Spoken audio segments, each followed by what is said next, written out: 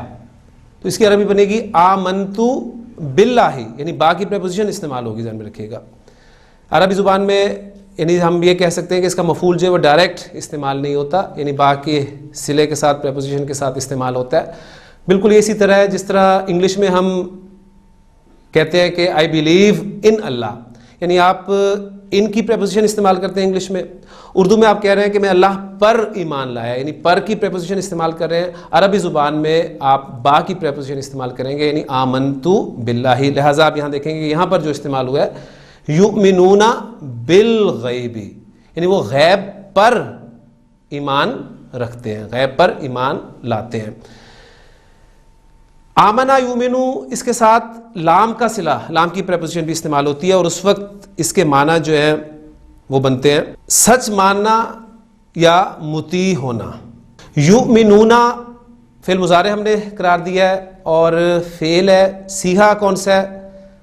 صیغہ number 1 اور 4 اگر ہو تو فاعل آگے ظاہر آ سکتا ہے.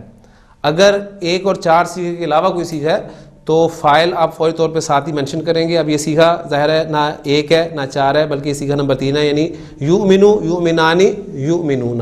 اب اس میں فاعل کون سا ہے؟ واو، یعنی واو ضمیر مرفوع متصل اس کا فاعل ہے. اب یعنی پچھلے لیکچر کو سامنے رکھتے ہوئے اب یہ باتیں ہم انشاءاللہ تعالیٰ اس آج سے جو ہے اس طریقے سے سامنے رکھیں گے.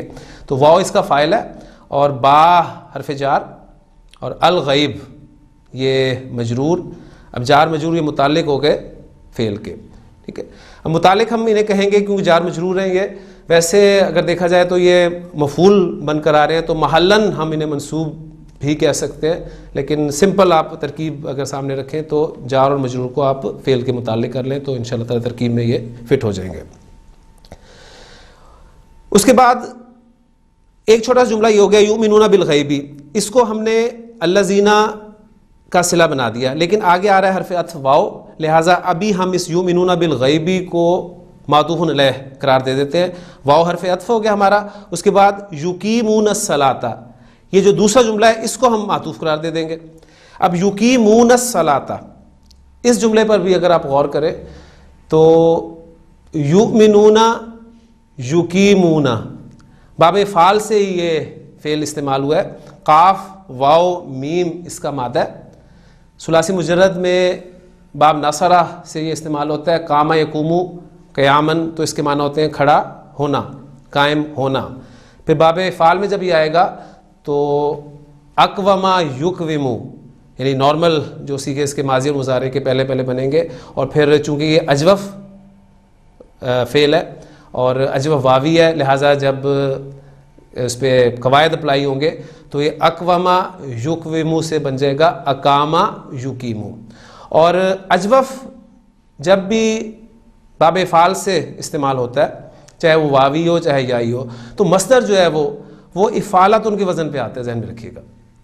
یعنی اقوما یقومو، اقاما یقیمو، مصدر ہم اس کا اقامتن بولیں گے، اقامتن. را واو دال باب فعال میں لے کے جائیں، ارادہ یریدو ارادتن، اجوف کی میں بات کر رہا ہوں. پھر شین واو را، اس کو آپ لے کے آئے باب فعال میں تو یہ آپ کا بن گیا اشارہ یشیرو اشارتن. ٹھیک. پھر اضافہ یضیفو اضافتن. تو اجوف جب بھی باب فعال میں استعمال ہوگا تو اس کا مصدر، اس کا ایک وزن جو ہے خاص طور پہ آپ نے یہاں پر نوٹ کرنا ہے. تو یقیمون یہ آپ کا وہی مضارع کا صیغہ بالکل یؤمنون کی طرح، اور جمع مذکر غائب کا صیغہ ہے. غائب کا کہاں سے پتہ چلتا ہے آپ کو؟ علامت مضارع سے. یعنی واو نون ہم نے علامت مقرر کی ہے جمع مذکر کے صیغے کی، اور جمع مذکر غائب ہے یا حاضر ہے وہ ہمیں علامت مضارع سے پتہ چلے گا. یا ہے تو غائب کا صیغہ ہے اور تا ہے تو حاضر کا صیغہ ہے. وَيُقِيمُونَ واو ضمیر مرفوع متصل، اس کا فاعل الصلاۃ، یہ اس کا مفعول ہو گیا. وَيُقِيمُونَ الصَّلَاةَ، تو فعل اپنے فاعل اور مفعول سے مل کر جملہ فعلیہ ہو کر معطوف. وَمِمَّا رَزَقْنَاهُمْ يُنْفِقُونَ. اس میں اب جو الفاظ استعمال ہوئے اس کے حوالے سے چند اہم باتیں میں آپ کے سامنے رکھنا چاہوں گا. پہلے ہم جو پچھلا حصہ ہے اس کو ذرا ٹرانسلیٹ بھی کر لیں کہ یؤمنون بالغیب کا ترجمہ ہمارے سامنے آ چکا ہے کہ وہ غیب پر ایمان رکھتے ہیں، غیب پر ایمان لاتے ہیں. وَيُقِيمُونَ الصَّلَاةَ اور نماز قائم کرتے ہیں. یہاں پر مما رزقناہم ینفقون میں پہلا لفظ آپ کے سامنے آ رہا ہے مما. یہ دو الفاظ کا مجموعہ ہے، من اور ما. اس سے پھر یہ ملا کر جب پڑھا جائے گا اور لکھا جائے گا، یہاں پر لکھا گیا ہے یعنی ملا کر نون آپ کو نظر نہیں آ رہا تو یہ بن گیا مما. اب یہ من جو ہے، من کے حوالے سے چند باتیں میں آپ کے ساتھ شیئر کرنا چاہتا ہوں یہاں پر کہ عربی زبان میں من آپ دیکھتے ہیں کہ کن کن معنی میں استعمال ہوتا ہے. تو من کا پہلا استعمال جو ہے گرامر والے کہتے ہیں کہ یہ ابتدائے غائط کے لیے استعمال ہوتا ہے. غائط کسے کہتے ہیں؟ غائط کہتے ہیں مسافت، یعنی ابتدائے مسافت کو، یعنی یہ مسافت کی ابتدا کے لیے استعمال ہوتا ہے. مثلا میں کہتا ہوں کہ سرتو سارا یسیرو، سین یا را سارا یسیرو سیرن چلنا، اس سے پھر سرتو میں چلا. سرتو من المدینہ تی الی مکہ تا، یعنی میں مدینہ سے مکہ تک چلا. اب آپ کے چلنے کی ابتدا کہاں سے ہوئی ہے؟ مدینہ سے، لہٰذا یہ ابتدائے غائط یعنی مسافت کی ابتدا بتانے کے لیے استعمال ہوتا ہے. اور اس کو آپ کہہ سکتے ہیں کہ یہ من ابتدائیہ کہلاتا ہے.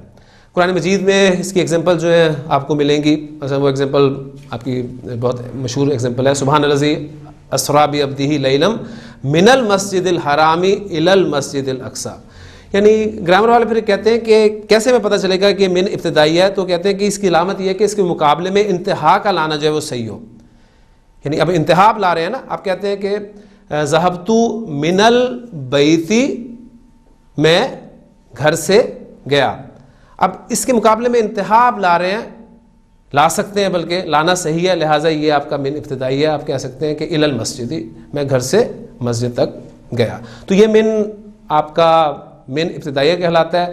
من اور بھی ٹائپس کا استعمال ہوتا ہے، تو اس من کو بھی میں سامنے رکھتے ہوئے بورڈ پر من کی جو اقسام ہیں مختلف وہ آپ کے سامنے بیان کر دیتا ہوں. سرتو آپ کا فعل یعنی انالیسس بھی ساتھ ساتھ کرتے ہیں، چھوٹے چھوٹے جملوں کا انالیسس بار بار انشاءاللہ تعالیٰ ہم کریں گے تو پکا ہو جائے گا، اور پھر یہ چیزیں ہمیں انشاءاللہ قرآن مجید کی بڑی آیات کو سمجھنے میں مدد دیں گی. سرتو فعل اور صیغہ نمبر 1 اور 4 نہیں ہے، لہٰذا اس کے اندر اس کا فاعل ہے، اور فاعل ضمیر بارز، ٹھیک، یعنی تا ضمیر جو ہے یا تون ضمیر جو ہے یہ اس کا فاعل ہے. من المدینتی حرف جار مجرور متعلق فعل، اور الی مکہ تا اور حرف جار اور مجرور یہ بھی متعلق فعل ہو گئے. تو آپ کا جملہ فعلیہ پورا ہو گیا. اس میں اب جو دو چیزیں سامنے آ رہی ہیں وہ بھی ذہن میں تازہ کرتے جائیے گا. من کے نون ساکن کو ہم آگے ملا رہے ہیں زبر دے کر، ورنہ عام قاعدہ کیا ہے کہ کسی بھی ساکن حرف کو آپ آگے ملاتے ہوئے زیر دے کے ملاتے ہیں، قاعدہ یہ ہے. لیکن اس کا ایکسیپشن جو ہے وہ یہ ہے کہ من کے نون ساکن کو آپ آگے ملاتے ہوئے زبر دیتے ہیں، آپ من المدینتی کر رہے ہیں. اور یہاں پر مکہ تا یہ غیر منصرف اسم ہے، لہٰذا حالت جر میں بھی آپ دیکھ رہے ہیں کہ اس پر زبر آئی ہے، زیر نہیں. یعنی غیر جو آپ کے غیر منصرف اسم ہیں یہ حالت جر میں زیر نہیں ہوتے، یہ ہم پڑھ چکے ہیں. تو یہ آپ کا من ابتدائی ہے. اس کے بعد ایک من جو ہے یہ بیان کے لیے استعمال ہوتا ہے، یعنی کوئی مبہم چیز ہو اس کو بیان کرنے کے لیے، اس کو واضح کرنے کے لیے من لے کر آتے ہیں. مثلا میں کہتا ہوں، بلکہ قرآن مجید کی آیت کے حوالے سے میں آپ کے سامنے ایگزامپل رکھ دیتا ہوں. قرآن مجید میں فَاجْتَنِبُوا الرِّجْسَ، اجتنبا یجتنبو بچنا، اسے فعل امر، اجتنبو تم بچو، فَاجْتَنِبُوا پس تم بچو، کس سے بچو؟ الرجس، گندگی سے بچو. اب الرجس اس سے مراد کیا ہے؟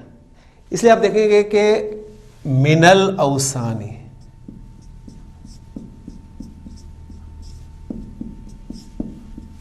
یعنی بتوں سے. اب یہ من جو ہے یہ اس الرجس اسم کو اس کو بیان کرنے کے لیے استعمال ہوا ہے، اور قرآن مجید میں یہ کثرت سے آپ کو من ملے گا۔ گرامر والے کہتے ہیں کہ یہ من کی قسم جو ہے من بیانیہ ہے۔ تیسری قسم جو ہے من کی، گرامر والے کہتے ہیں یہ تبعیض کے لیے استعمال ہوتا ہے، یعنی کسی چیز میں سے کچھ حصہ بتانے کے لیے یہ استعمال ہوتا ہے۔ مثلا میں کہتا ہوں کل ہاذا، یہ کل جو ہے کون سا کل ہے؟ یہ کھانے والا کل ہے، ٹھیک ہے۔ کل تو کھا، ہاذا تو یہ کھا، تو اس کا مطلب ہے تو یہ کھا۔ لیکن اگر میں کہتا ہوں کل من ہاذا،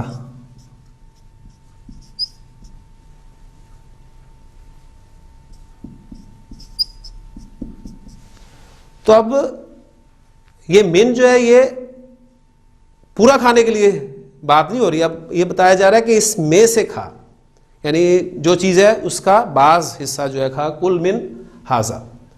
اسی طرح آپ کہتے ہیں کہ اخذت، اخذ یاخذ لینا پکڑنا، اخذت دراہم، میں نے درہم لیے۔ اب میں اس کے ساتھ جب من لگاتا ہوں، میں جملہ بولوں گا اخذت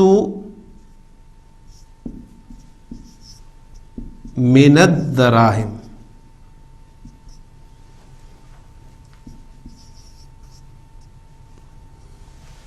تو کیا آپ نے سارے درہم لیے؟ نہیں، آپ نے بعض درہم لیے۔ اخذت من الدراہم، یہ من جو ہے پھر گرامر والے کہتے ہیں یہ من تبعیضیہ کہلاتا ہے۔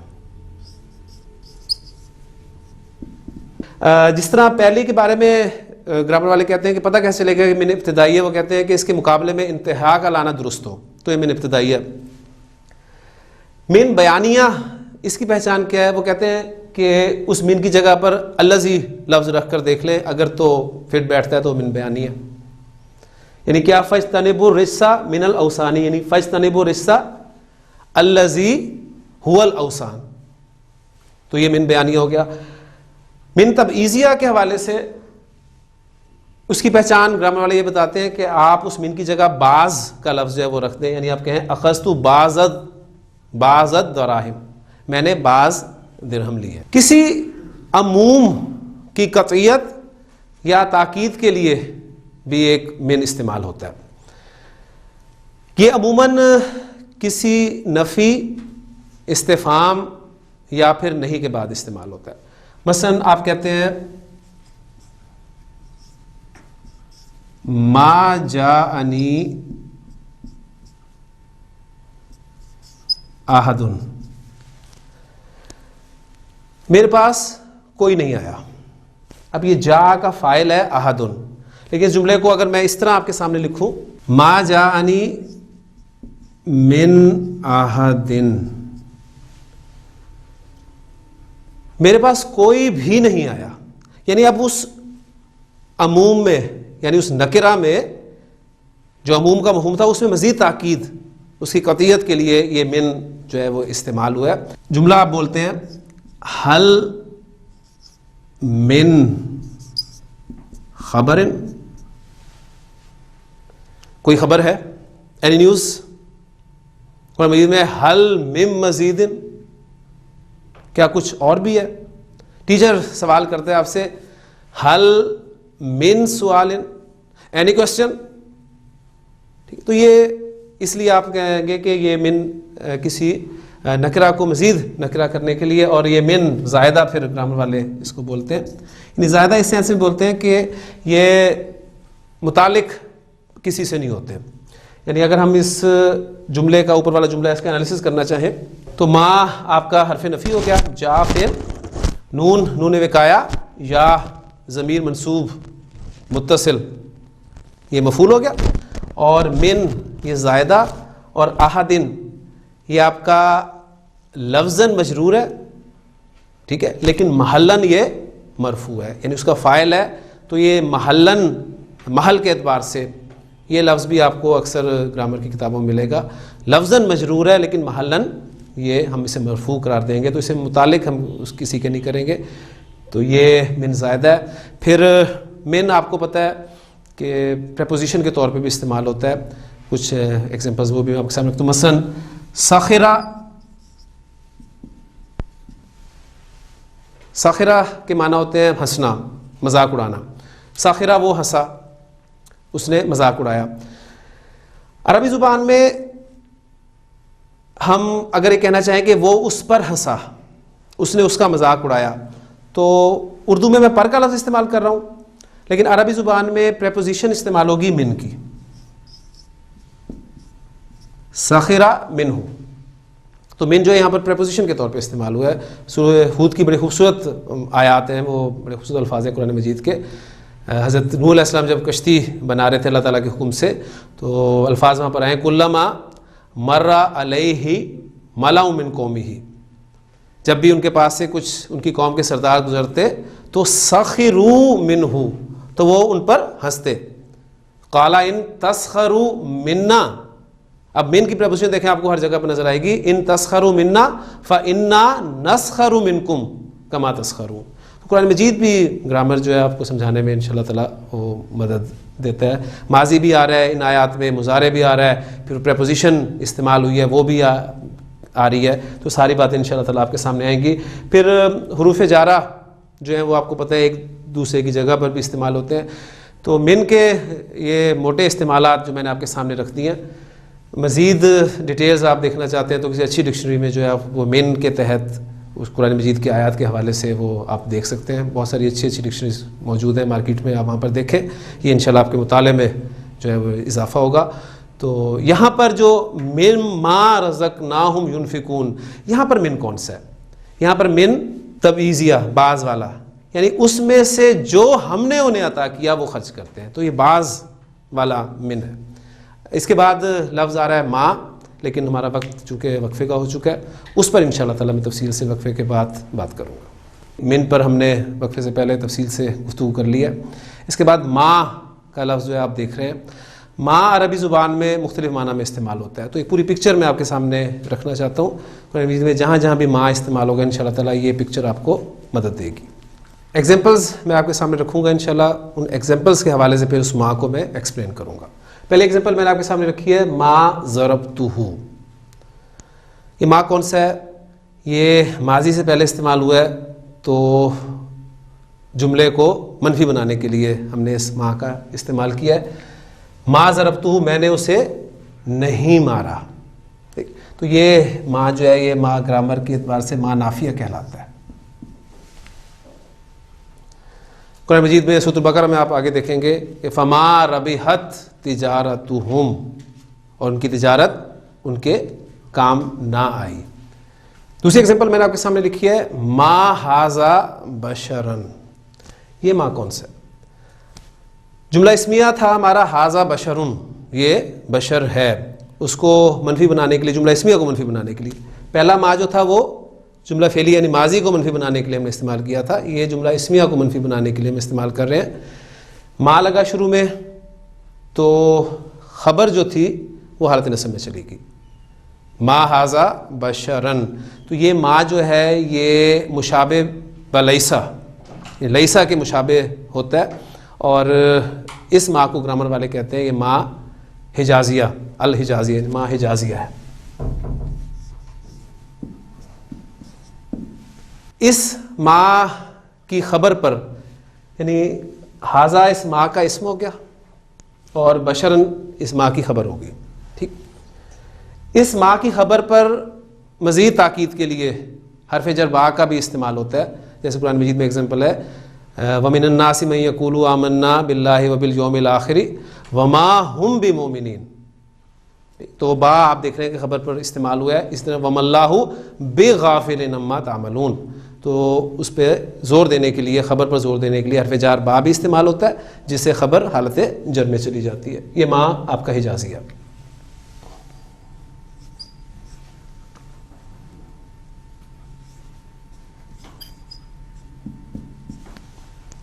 ما ھذا، یہ ما کون سا ہے؟ یہ ما استفہام کے لیے استعمال ہوا ہے، لہذا اس کو استفہامیہ کہا جاتا ہے. ما استفہامیہ. ما ھذا یہ کیا ہے؟ اور اس ما کے ساتھ آپ کو زا بھی ملے گا، ماذا ينفقون.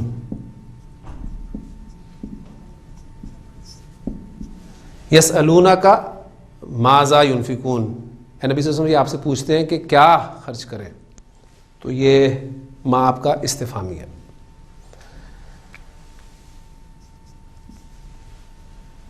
چوتھی ایگزامپل میں آپ کے سامنے لکھ رہا ہوں.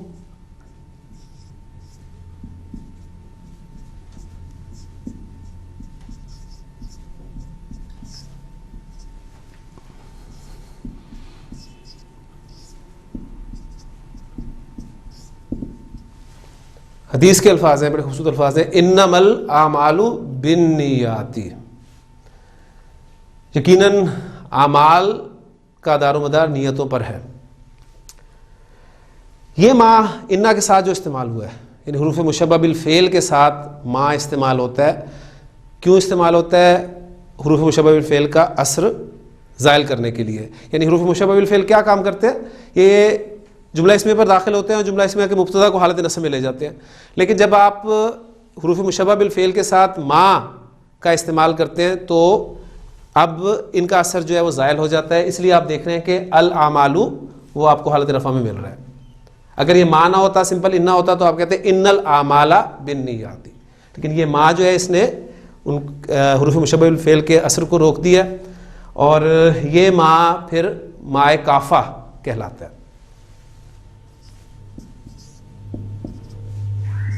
حروف مشبہ بالفعل کے ساتھ جب ما استعمال ہوتا ہے تو اب یہ فعل کے ساتھ بھی استعمال ہو سکتے ہیں، ورنہ فعل کے ساتھ حروف مشبہ بالفعل آپ استعمال نہیں کر سکتے. لیکن جب ماء کافہ آ جاتا ہے تو اب آپ انہیں فعل کے ساتھ بھی استعمال کر سکتے ہیں. قرآن مجید کی بڑی خوبصورت آیت ہے سورۃ دہر کی کہ انما نطعمکم لوجہ اللہ، بے شک ہم تو تمہیں اللہ کی رضا کے لیے کھلاتے ہیں. تو اب یہ فعل کے ساتھ بھی استعمال ہو سکتے ہیں حروف مشبہ بالفعل. جملہ لکھا میں نے آپ کے سامنے، اقرأ کما یقرأ المدرس. اب یہ ما کما میں جو آپ دیکھ رہے ہیں یہ ما مصدریہ کہلاتا ہے. یعنی مفہوم یہاں پر یہ بن رہا ہے اقرأ کا قراءۃ المدرس، یعنی قرأ یقرأ قراءۃً اس کا مصدر ہو گیا نا. تو اس ماء نے اس فعل کو مصدری معنی میں جو ہے وہ بیان کر دیا. اقرأ کا قراءۃ المدرس، یعنی مدرس کی قراءت کی طرح پڑھ، مدرس کے پڑھنے کی طرح پڑھ. تو یہ ماء جو ہے یہ ماء مصدریہ کہلاتا ہے. سورہ مریم کی بڑے خوبصورت الفاظ ہیں. حضرت عیسیٰ علیہ السلام کے قول اللہ تعالیٰ نے نقل کیا، اوصانی بالصلاۃ والزکاۃ ما دمت حیا. یعنی اس نے حکم دیا مجھے کس چیز کا؟ نماز کا اور زکوٰۃ کا، ما دمت حیا، جب تک میں زندہ رہوں. تو یہ ما جو ہے یہ جب تک کے مفہوم میں آیا، اور یہ ما ظرفیہ کہلاتا ہے.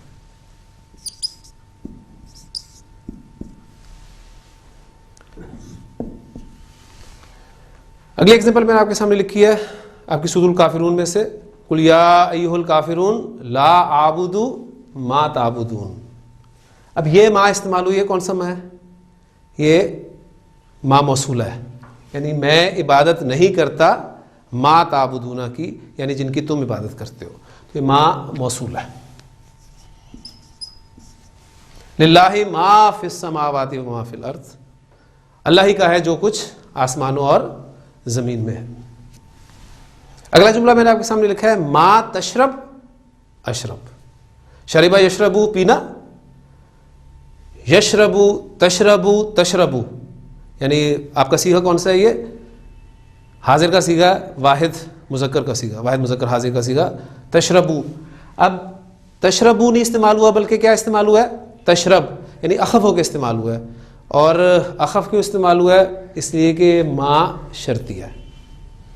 یہ ما شرط کے معنی میں استعمال ہو کہ ما تشرب اشرب، جو تو پیے گا اشرب میں پیوں گا. تو یہ ما شرطیہ کہلاتا ہے. اگلی ایگزامپل میں نے آپ کے سامنے لکھی ہے، ما احسن زیدن، زید کتنا اچھا ہے. یعنی تعجب کے لیے عربی زبان میں ایک آپ پڑھیں گے کتابوں میں فعل تعجب کے دو صیغے استعمال ہوتے ہیں، وہ بھی یہیں پر میں بیان کرتا چلوں. ایک صیغہ ہوتا ہے ما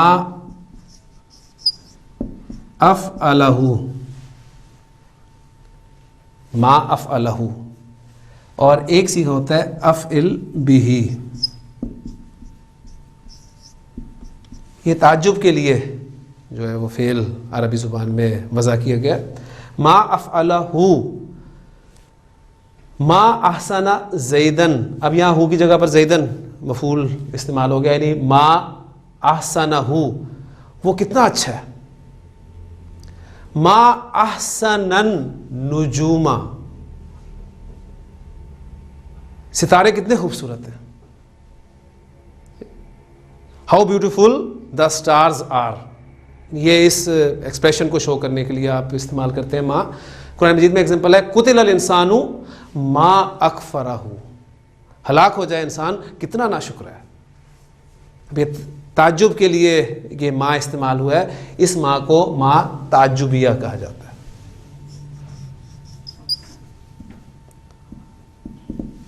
اگلا جملہ میں نے آپ کے سامنے لکھا ہے آتینی کتابم ما.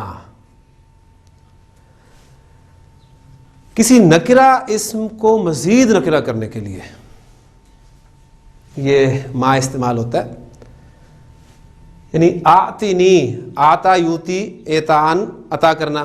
آپ فعل امر بول رہے ہیں کہ آتی، تو دے، آتی نی، تو دے مجھے کتابن، کوئی کتاب. اب اس کوئی کتاب نکرہ مفعول آپ نے استعمال کیا دوسرا، کیونکہ آتا یوتی اس کے دو مفعول آتے ہیں. انا آتیناک الکوثر، انا آتیناک الکوثر، اے نبی صلی اللہ علیہ وسلم ہم نے آپ کو الکوثر عطا کی. تو دو مفعول آتا یوتی کے استعمال ہوتے ہیں. یہاں پر نون وقایہ کے بعد یا آپ کا پہلا مفعول ہو گیا اور کتابن یہ دوسرا مفعول ہو گیا. اب وہ نکرہ اسم ہے، اس کی مزید تاکید کے لیے آپ نے ایک ما جو ہے وہ استعمال کیا.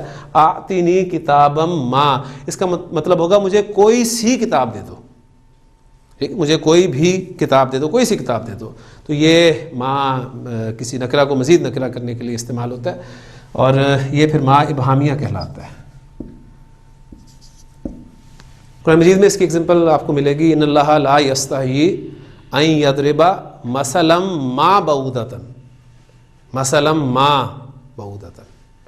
تو یہ ما کی ایک پکچر میں نے آپ کے سامنے رکھ دی ہے. 10 ایگزامپلز میں 10 اقسام ما کی آپ کے سامنے آئی ہے.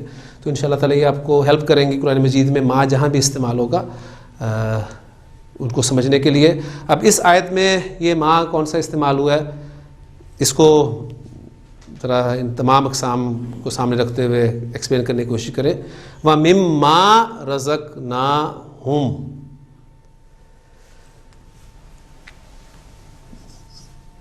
من پلس ما، یہ آپ کا بن گیا مم ما.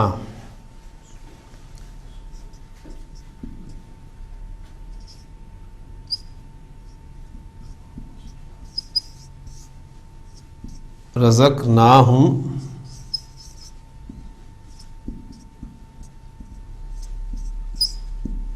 ينفقون. ترجمہ آپ کو ہیلپ کرے گا. اور اس میں سے جو، اب یہ جو لفظ آپ کو بتا رہا ہے یہ موصولہ کے طور پہ استعمال ہوا ہے، اور اس میں سے جو ہم نے انہیں عطا کیا وہ خرچ کرتے ہیں. یعنی جو نارمل ترتیب میں نے آپ کو اس کی کیا بتائی ہے، ینفقون، یہ آپ کا فعل مضارع، اس کا انالیسز یہیں پر کر لیں تاکہ چیز یہاں پر آیت کا یہ حصہ بھی کلیئر ہو جائے. ینفقون، نون فا قاف مادہ اور باب فعل، انفقا ینفقو انفاقن، خرچ کرنا. پھر صیغہ وہی جمع مذکر غائب کا صیغہ ہے، واو ضمیر مرفوع متصل، یہ اس کا فاعل ہو گیا، فاعل، اور پھر من آپ کا حرف جار، ما آپ نے موصولہ مانا ہے تو موصول ہے تو آگے صلہ آئے گا. ٹھیک, صلہ کیا آ رہا ہے, وہ اب جملہ ہے رزقناہم, رزق کا یرزقو ثلاثی مجرد میں باب ناصر ینصر سے استعمال ہوگا. عطا کرنا, رزق دینا, تو یہ سیغہ کون سا ہے, رزقنا. اب اس میں فاعل کون سا ہے, نا ضمیر مرفوع متصل, یہ اس کا فاعل ہے. فعل فاعل اور ہم یہ اس کا مفعول, یہ ضمیر منصوب متصل, یعنی مرفوع متصل اور منصوب متصل, یہ اب چیزیں آپ کے سامنے الحمدللہ کلیئر ہونی چاہیے. فعل اپنے فاعل اور مفعول سے مل کر جملہ فعلیہ ہو کر صلہ بن گیا, اور موصول اور صلہ مل کر اسے آپ کر لیں مجرور, اور جار اور مجرور مل کر یہ ہو گیا آپ کے متعلق فعل کے. تو فعل اپنے فاعل اور متعلق فعل سے مل کر جملہ فعلیہ آپ کا مکمل ہو گیا. اب اس جملے کو بھی آپ معطوف بنا لیں تو پچھلے جو دونوں جملے ان پر یہ بھی عطف ہو جائے گا. تو الذین یؤمنون بالغیب, یؤمنون بالغیب پورا جملہ معطوف علیہ, وَيُقِيمُونَ الصَّلَاةَ یقیمون الصلاۃ پورا جملہ معطوف, وَمِمَّا رَزَقْنَاهُمْ يُنْفِقُونَ پورا جملہ معطوف. اب یہ حرف عطف کے ذریعے سے صلہ بنا دی ہم نے الذین کا. اب الذین اور صلہ یہ دونوں مل کر جملے میں کوئی پارٹ جو ہیں وہ بنتے ہیں, ہم اس کے بارے میں پڑھ چکے ہیں, لہٰذا اس کو پیچھے جوڑیں آپ. یعنی وہ کیا تھا جملہ آپ کا, ذالک الکتاب لا ریب فیہ ھدی للمتقین. اب وہ المتقین کون ہے, ان کی صفت آپ بنا لیں یا ان سے بدل قرار دے دیں. یعنی یہ ہدایت ہے متقین کے لیے. متقین کون لوگ ہیں, ان کی صفت آگے آ رہی ہے الذین یؤمنون بالغیب, یعنی موصول و صلہ کو ہم اس متقین کی یا صفت بنا دیں گے یا اس سے بدل قرار دے دیں گے. تو اس طریقے سے ہم اسے جوڑ سکتے ہیں, یا اگر آپ اس کو الگ بھی کرنا چاہتے ہیں تو پھر کچھ نہ کچھ سے پہلے محذوف آپ کو ماننا پڑے گا, لیکن زیادہ بہتر یہی ہے کہ آپ اسے المتقین کی صفت قرار دے دیں. اور صفت ظاہر بات ہے موصوف کے تابع ہوتی ہے, لہٰذا المتقین کس حالت میں تھا, حالت جر میں تھا, لہٰذا اب الذین کو بھی ہم حالت جر میں مانیں گے اور ہم کہیں گے محلن مجرور ہے. یہ یعنی محلن کا لفظ جو ہے یہ بار بار آپ کے سامنے آئے گا. محلن مرفوع یعنی محل کے اعتبار سے مرفوع رفع میں ہونا, محلن منصوب یعنی محل کے اعتبار سے نصب میں ہونا, محلن مجرور یعنی محل کے اعتبار سے حالت جر میں ہونا. تو یہ تین ٹرمز بھی جو ہے آپ کے سامنے ہونی چاہیے. تو یہاں پر الذین چونکہ مبنی اسم ہے, الذین رفع میں بھی الذین ہے, نصب میں بھی الذین ہے, جر میں بھی الذین ہے, تو پتہ نہیں چلے گا. تو اب یہ اس لیے ہم یہاں پر کہیں گے کہ یہ محلن مجرور ہے. یہاں پر ایک پوائنٹ اور کلیئر ہونا چاہیے کہ ہم نے پڑھا تھا کہ ماں جب بھی اس موصول آئے گا تو صلہ ضرور ہے اور صلے میں آیت کا ہونا ضروری ہے. یہاں پر آیت کون سی, یعنی اس میں اگر آپ غور کریں تو رزق نا میں نا کی ضمیر ہے لیکن وہ ماں کی طرف نہیں جا رہی. پھر دوسری ضمیر استعمال ہوئی ہے ہم, وہ بھی ماں کی طرف نہیں جا رہی. تو یہاں پر ایک نئی چیز آپ کے سامنے آئے گی کہ عائد اگر مفعول کی ضمیر ہو نا تو اس کو ہائڈ کیا جا سکتا ہے, اس کو حذف کیا جا سکتا ہے. قرأت الکتابہ, میں نے کتاب پڑھ لی. قرأت الکتاب الذی,